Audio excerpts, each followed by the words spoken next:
आज है 8 अगस्त 2025 दिन शुक्रवार। चलिए देखते हैं मध्य प्रदेश की 25 फटाफट बड़ी खबरों को। सबसे पहले न्यूज को कहां से देख रहे हैं हमको कमेंट करें जी बताइएगा। लाडली बहनों को रक्षाबंधन पर 1500 रुपए का तोहफा, 2028 तक मिलेंगे 3000 प्रति माह। रक्षाबंधन से पहले मध्य प्रदेश की लाडली बहनों को मुख्यमंत्री मोहन यादव ने बड़ा तोहफा दिया। नरसिंहगढ़ राजगढ़ में आयोजित रक्षाबंधन उत्सव कार्यक्रम में मुख्यमंत्री ने 1 करोड़ 26 लाख बहनों के खाते में 1859 करोड़ की राशि ट्रांसफर की। प्रत्येक बहन को 1250 रुपए की नियमित किश्त के साथ 250 रुपए का बोनस मिलाकर कुल 1500 रुपए भेजे गए। मध्य प्रदेश के किसानों को मिली बड़ी सौगात, 14 अगस्त को मिलेगी 2000 की सम्मान निधि। मध्य प्रदेश के किसानों को रक्षाबंधन से पहले राहत भरी सौगात मिलने जा रही है। मुख्यमंत्री डॉक्टर मोहन यादव ने घोषणा की है कि 14 अगस्त को बलराम जयंती के अवसर पर प्रदेश के सभी पात्र किसानों के खातों में किसान सम्मान निधि की 2000 रुपए की किश्त ट्रांसफर की जाएगी। मुख्यमंत्री मंडला से इस कार्यक्रम की शुरुआत करेंगे। लंबे समय से किसान इस निधि का इंतजार कर रहे थे। सरकार का कहना है कि ये कदम किसानों की आर्थिक सहायता और सम्मान के प्रतीक के रूप में उठाया गया। रक्षाबंधन पर फ्री बस सेवा बनी परेशानी, 5 लाख बहनों को सफर में झेलनी पड़ सकती है मुसीबत। भोपाल में इस बार रक्षाबंधन पर महिलाओं के लिए फ्री बस सेवा मुश्किलों का कारण बन सकती है। हर साल की तरह BCLL ने 9 अगस्त को बहनों के लिए निःशुल्क यात्रा की घोषणा तो की है, लेकिन शहर की 368 सिटी बसेज में से 90% यानी करीब 348 बसेज बंद पड़ी हैं। केवल 3 दर्जन बसेज ही नियमित रूप से चल रही हैं। 3 प्रमुख बस ऑपरेटर्स ने BCLL की अपील को अनसुना कर दिया है। प्रधानमंत्री आवास योजना 2.0 LIG और MIG वर्ग को मिलेगा 1.80 लाख रुपए तक का लाभ। प्रधानमंत्री आवास योजना 2.0 के तहत सरकार ने LIG और MIG वर्ग के लिए बड़ी राहत की घोषणाएं की। अब इन वर्गों को मकान ऋण पर 1.80 लाख रुपए तक का ब्याज अनुदान मिलेगा। ये छूट सीधे बैंकों के माध्यम से दी जाएगी, जिससे घर खरीदना या बनवाना अब और आसान होगा। ये योजना उन लोगों के लिए सुनहरा अवसर है जो अपने सपनों का घर बनाना चाहते हैं, लेकिन वित्तीय तंगी के कारण रुक गए थे। MP में आत्मनिर्भरता की नई उड़ान। मध्य प्रदेश आत्मनिर्भरता और स्वदेशी निर्माण की दिशा में एक और बड़ा कदम उठाने जा रहा है। मुख्यमंत्री डॉक्टर मोहन यादव ने जानकारी दी कि 10 अगस्त को राज्य में रेल कोच निर्माण इकाई का शुभारंभ किया जाएगा। ये परियोजना मेक इन इंडिया और आत्मनिर्भर भारत के सपनों को मजबूत करेगी। मुख्यमंत्री ने कहा कि इससे राज्य में रोजगार के अवसर बढ़ेंगे और आर्थिक मजबूती भी आएगी। 10 अगस्त को इंदौर आएंगे मोहन भागवत, करेंगे 96 करोड़ के कैंसर हॉस्पिटल का उद्घाटन। राष्ट्रीय स्वयंसेवक संघ के सरसंघ चालक डॉक्टर मोहन भागवत 10 अगस्त को इंदौर प्रवास पर रहेंगे। वे यहां 96 करोड़ रुपए की लागत से बने अत्याधुनिक कैंसर केयर हॉस्पिटल का उद्घाटन करेंगे। रक्षाबंधन के अगले दिन हो रहे इस दौरे के दौरान मोहन भागवत शहर के विभिन्न समाजों के प्रतिनिधियों से भी मुलाकात करेंगे और सामाजिक विषयों पर संवाद भी करेंगे। 25 अगस्त को MP आएंगे PM मोदी, PM मित्र पार्क का करेंगे भूमि पूजन। प्रधानमंत्री नरेंद्र मोदी 25 अगस्त को मध्य प्रदेश के रायसेन जिले के उमरिया में PM मित्र पार्क का भूमि पूजन करेंगे। मुख्यमंत्री डॉक्टर मोहन यादव ने बताया कि इस मेगा प्रोजेक्ट के तहत स्वदेशी रेल कोच और मेट्रो ट्रेन निर्माण की शुरुआत होगी। BEML लिमिटेड 1800 करोड़ रुपए की लागत से इस परियोजना को विकसित कर रही है, जिससे 2000 लोगों को प्रत्यक्ष और अप्रत्यक्ष रोजगार मिलेगा।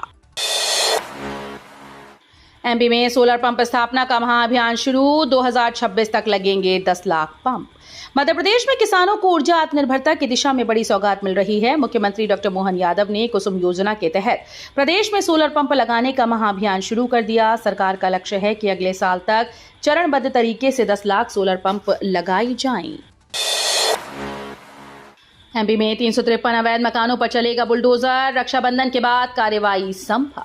मध्य प्रदेश के गुना जिले में NGT के आदेश के तहत जल स्रोतों की सुरक्षा के लिए प्रशासन ने बड़ा फैसला लिया। कलेक्ट्रेट में हुई अहम बैठक में बताया गया कि गुनिया नदी, गोपालपुरा और भुजरिया तालाब के आसपास 353 मकान 15 मीटर भराव क्षेत्र में अवैध रूप से बने हैं। इन सभी निर्माणों को चिन्हित कर लिया गया है और रक्षाबंधन के बाद इन पर बुलडोजर कार्रवाई की जा सकती है। सर्वे का कार्य 2 दिनों में पूरा होगा।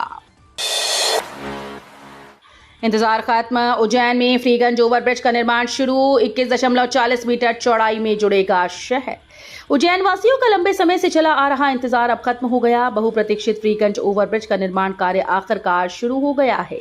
यह नया ओवरब्रिज 21.40 मीटर चौड़ा होगा और नए पुराने शहर को सुगमता से जोड़ेगा। निर्माण कार्य का लक्ष्य सिंघस 2028 से पहले इसे पूरा करना है। पहले जिस कंपनी को टेंडर दिया गया था उसने काम शुरू नहीं किया, लेकिन अब नई एजेंसी के जरिए कार्य तेजी से शुरू हो चुका है। 15 से 18 अगस्त तक स्कूल कॉलेज रहेंगे बंद, छुट्टियों की लगेगी झड़ी। उज्जैन सहित मध्य प्रदेश के छात्रों और शिक्षकों के लिए राहत भरी खबर है। इस बार 15 अगस्त को स्वतंत्रता दिवस, 16 को जन्माष्टमी, 17 को रविवार और 18 अगस्त को बाबा महाकाल की सवारी के चलते उज्जैन तहसील में अवकाश घोषित किया गया। यानी कि लगातार 4 दिन स्कूल कॉलेज बंद रहेंगे। इससे पहले 9 अगस्त को रक्षाबंधन और 10 को रविवार की छुट्टी से भी लोगों को 2 दिन की राहत मिली थी। बदल रहा है पढ़ाई का तरीका, स्मार्ट क्लास से मिल रही नई दिशा। अब ब्लैक बोर्ड का जमाना बीत चला है, शिक्षा का चेहरा तेजी से बदल रहा है और इसकी मिसाल है पीएम श्री स्कूल्स में शुरू हुई स्मार्ट क्लासेस। जिले के 77 हाई और हायर सेकेंडरी व 27 मिडिल स्कूल में शैक्षणिक सत्र 2024-25 से 2 इंटरैक्टिव डिजिटल बोर्ड लगाए गए। अब बच्चे विषय को सिर्फ रटते नहीं बल्कि उसे देख समझ कर सीखते हैं। तकनीक की मदद से शिक्षा न केवल रोचक बन रही है बल्कि बच्चों की कल्पना शक्ति और समझ भी बढ़ रही है। राखी से पहले जबलपुर में दूध 3 रुपए महंगा, बगैर सूचना बड़े दामों पर भड़की जनता। रक्षाबंधन से पहले जबलपुर में दूध की कीमतों में अचानक 3 रुपए प्रति लीटर की बढ़ोतरी से हड़कंप मच गया। डेयरी संचालकों ने बिना किसी पूर्व सूचना और प्रशासनिक मंजूरी के दूध का दाम 70 से बढ़ाकर 73 रुपए कर दिया। इस फैसले से आम उपभोक्ता नाराज हैं। स्थानीय नागरिक उपभोक्ता मंच और मानवाधिकार संगठनों ने इसका कड़ा विरोध करते हुए घंटाघर क्षेत्र में प्रदर्शन किया। इंदौर के आयुर्वेदिक कॉलेज में शुरू हुई ओजोन थेरेपी, कैंसर के इलाज में मिलेगी नई राह। इंदौर के शासकीय अष्टांग आयुर्वेद कॉलेज और अस्पताल में अब ओजोन थेरेपी की शुरुआत की गई, जिससे कैंसर मरीजों को नई राहत मिल सकती है। प्राचार्य डॉक्टर अजीत पाल सिंह चौहान के अनुसार ये थेरेपी शरीर में ऑक्सीजन की मात्रा बढ़ाकर कैंसर कोशिकाओं के उपचार में सहायक होगी। दूषित पर्यावरण और फेफड़ों की समस्याओं से शरीर में ऑक्सीजन की कमी हो जाती है, जिससे गंभीर बीमारियों का खतरा बढ़ता है। ओजोन थेरेपी न केवल रोग प्रतिरोधक क्षमता को बढ़ाती है बल्कि मरीजों को ऊर्जा भी प्रदान करती है। यह आयुर्वेदिक चिकित्सा पद्धति में एक नई क्रांति की शुरुआत मानी जा रही है।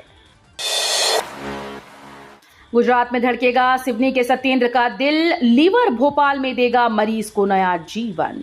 सिवनी के घनसौर क्षेत्र में सड़क हादसे में गंभीर रूप से घायल 34 वर्षीय सत्येंद्र यादव को Netaji Subhash Chandra Bose medical super speciality hospital लाया गया, जहां डॉक्टर्स ने उन्हें ब्रेन डेड घोषित कर दिया। परिवार ने साहसिक फैसला लेते हुए अंगदान की स्वीकृति दी।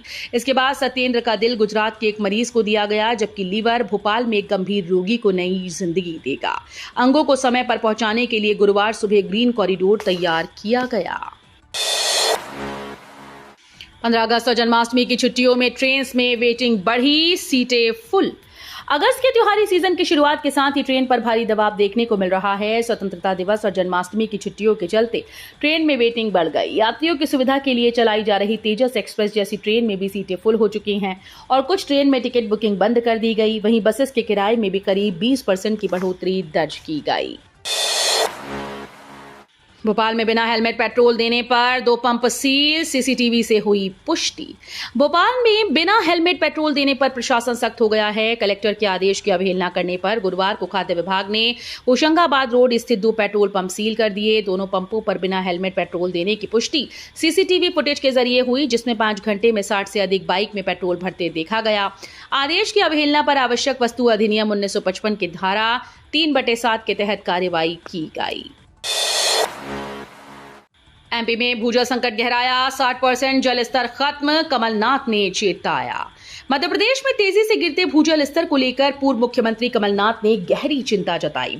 उन्होंने राज्यसभा में केंद्र सरकार के द्वारा पेश किए गए आंकड़ों का हवाला देते हुए कहा कि प्रदेश में अब तक 60% भूजल का दोहन हो चुका है। कमलनाथ ने चेतावनी दी कि यदि समय रहते सख्त कदम न उठाया गया तो आने वाली पीढ़ियों को गंभीर जल संकट का सामना करना पड़ेगा। पीएम जीवन ज्योति बीमा योजना में 20 करोड़ की ठगी, जिंदा लोगों को मृत बताकर किया घोटाला। ग्वालियर चंबा संभाग में प्रधानमंत्री जीवन ज्योति बीमा योजना में बड़ा फर्जीवाड़ा सामने आया। एक संगठित गिरोह ने 3 जिलों ग्वालियर, भिंड, मुरैना में जीवित लोगों के नाम पर फर्जी मृत्यु प्रमाण पत्र बनवाए और करीब 20 करोड़ रुपए की बीमा राशि हड़प डाली। आर्थिक अन्वेषण ब्यूरो ने जांच में 15 लोगों को दोषी मानते हुए भ्रष्टाचार निवारण अधिनियम के तहत एफआईआर दर्ज की। मामले ने सरकारी योजनाओं में निगरानी और पारदर्शिता पर गंभीर सवाल खड़े किए। मंदसौर के गांव में जीबीएस के 4 केस मिले, स्वास्थ्य विभाग में हड़कंप। मध्य प्रदेश के मंदसौर जिले के मुल्तानपुरा गांव में दुर्लभ तंत्रिका रोग गुलियन बेरी सिंड्रोम के 4 मामलों की पुष्टि से स्वास्थ्य विभाग में हड़कंप मच गया। जिला कलेक्टर अदिति गर्ग ने बताया कि अब तक गांव से 7 संदिग्ध केस मिले हैं, जिनमें से 4 पॉजिटिव पाए गए। स्थिति की गंभीरता को देखते हुए प्रशासन ने तत्काल गांव में मेडिकल टीम्स तैनात कर दी हैं। ये टीम घर घर जाकर लोगों की जांच और सर्वे कर रही हैं ताकि अन्य संभावित मरीजों की पहचान की जा सके। अब तेजी से होंगे नामांतरण, जन्म मृत्यु प्रमाण पत्र और डीएल जैसे काम। मध्य प्रदेश में सरकारी सेवाओं की पहुंच को आसान बनाने के लिए बड़ा कदम उठाया जा रहा है। अब नामांतरण, जन्म मृत्यु प्रमाण पत्र और ड्राइविंग लाइसेंस जैसे काम फटाफट निपटेंगे, वो भी लोगों के घरों के पास। जिला प्रशासन केंद्रों की संख्या 10 गुना तक बढ़ाने जा रहा है। पहले जहां केवल 4 केंद्र थे, अब 40 केंद्र खोलने की तैयारी है। इसके लिए जगहों का चयन शुरू हो गया है और 1 माह के भीतर नया सिस्टम लागू होगा। सरकार ने फिर आम आदमी की जेब काटी। पीसीसी चीफ ने सीएम मोहन यादव को लिखा विरोध पत्र। मध्य प्रदेश सरकार द्वारा स्टैंप ड्यूटी और पंजीयन फीस में की गई बढ़ोतरी पर कांग्रेस ने कड़ा विरोध जताया। प्रदेश अध्यक्ष जीतू पटवारी ने मुख्यमंत्री मोहन यादव को पत्र लिखते हुए कहा कि सरकार अपना राजकोषीय घाटा आम लोगों की जेब काटकर पूरा कर रही है। विधानसभा में हाल ही में पारित विधेयकों को लेकर पटवारी ने आरोप लगाया कि ये निर्णय जनता के हितों के खिलाफ है। उन्होंने मांग की है कि सरकार ये फैसला वापस ले, क्योंकि इससे आम आदमी पर आर्थिक बोझ बढ़ेगा।